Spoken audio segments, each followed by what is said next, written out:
m'arrive souvent j'ai une discussion quand même intéressante vendredi à comme quelques reprises durant la journée avec des gens.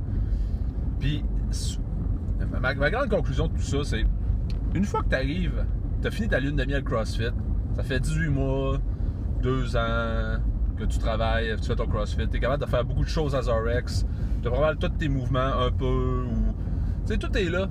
Souvent, il s'installe à dire, ouais, mais là, tu sais, je suis vraiment pas endurant sur telle chose. Ah, j'ai vraiment pas de résilience là-dessus. Ah, tel mouvement, il est vraiment pas au point. Mais tu sais, je voulais absolument le faire à Zorex. Mais cette quête du RX-là, quand t'es rendu comme expérimenté, ouais, est-ce que tu peux vraiment jouer au CrossFit puis t'amuser avec tout ce qui est mis sur le tableau? T'as plus besoin vraiment de scaler, il faut juste t'ajouter comme le nombre de reps. Mais à un moment donné, il faut que tu arrives à un stade que t'as un objectif dans le milieu de ton WOD. T'as un objectif de début de WOD, t'as un objectif, qu'est-ce que tu veux ressortir de ta session aujourd'hui? Si tu veux juste jouer au CrossFit tout le temps, c'est correct, là. Au même titre que du badminton, tu veux jouer au hockey, tu veux pas te rendre nulle part dans des hauts niveaux, t'es juste là parce que c'est ta journée pour ventiler, c'est ton heure pour ventiler, pour avoir du plaisir, puis juste chiller out, puis tu t'en fous un peu, ça te fait chier, mais en bout de ligne, c'est vraiment pas important d'avoir ton muscle up. T'aimerais ça l'avoir, mais t'as pas de temps à mettre là-dessus. Mais pour les autres qui disent, ouais, mais moi, j'aimerais ça faire un peu plus. J'aimerais ça un petit peu mieux performer. J'aimerais ça cette année faire un petit peu plus à l'Open ou à telle compétition. Tu sais que ça aille mieux. Ben, je pense que là-dedans, une partie, c'est de commencer à changer le mindset. C'est d'arrêter de voir le WOD comme étant la compétition perpétuelle et non-stop. Puis ça, je sors pas ça de moi-même de mon cul, là.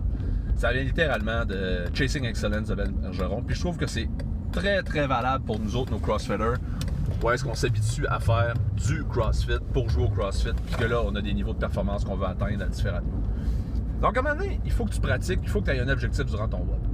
Si c'est un WOD de, je sais pas moi, de chest to bar pull-up avec du power snatch intensif, puis des double under, tu sais particulièrement que ta grippe va être complètement explosée.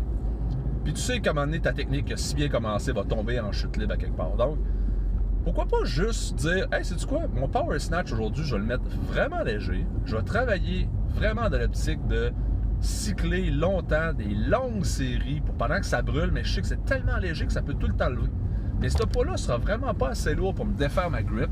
Comme ça, quand je vais tomber sur mes chest to bar, je vais pouvoir manger ça par petits blocs parce que je vais avoir un plan. Je ne me lancerai pas en disant, on va voir comment ça se passe, puis je tomberai en un à quelque part. Tu continues d'avancer. Tu as des blocs de, je sais pas, 3, 4, peu importe où est ton niveau, et tu travailles sur ton enchaînement, ta fluidité, puis de rester calme dans ce maudit mouvement-là. Puis ça, ben, ceux qui se sentent visés, parce qu'on a parlé vendredi, c'est directement pas juste à vous autres, parce que c'est des points qu'on voit souvent. Les gens veulent absolument faire RX, je suis capable de faire le poids, je suis capable de faire les toast to bar. Ouais, mais tes toast to bar, t'es fait comment? T'es-tu encore en train de swinger ça? À chaque toast to bar, t'en fais un, tu swings, tu fais ton deuxième. Ben ton toast to bar, mon grand, tu l'as dans un environnement vraiment relax, mais t'as pas de toast to bar. Ouais, mais là, Matt, t'es vraiment rough avec moi. Ben, ça dépend. Si tu viens juste t'amuser, c'est correct.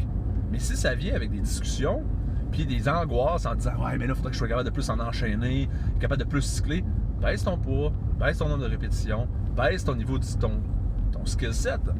Si on parle de chest to bar, va travailler tes pull-ups pour qu'ils soient les plus ultimes de toute la planète et sans effort. Après ça, tu vas être en mesure de monter un niveau sur un skill qui est plus avancé. Puis, ce skill avancé-là, si tu le pratiques pas en dehors, on va pas nulle part, là. Parce que tu seras pas capable de le pratiquer durant le WOD, parce que là, tu es à haute intensité, tu es fatigué, tu es les avant-bras en feu, puis encore une fois, tu cours après la cloque en avant pour avoir le meilleur temps et non en train de te dire, aujourd'hui, je suis en pratique et je prends mon temps. Facile. Puis ça revient encore au toujours et au septentriel. Pourquoi tu fais ça? Si tu fais juste ça pour t'amuser, fair enough, casse-toi pas la tête, viens t'amuser, viens passer la meilleure heure de ta journée, fais des high-five, suis ta vie, enjoy the ride.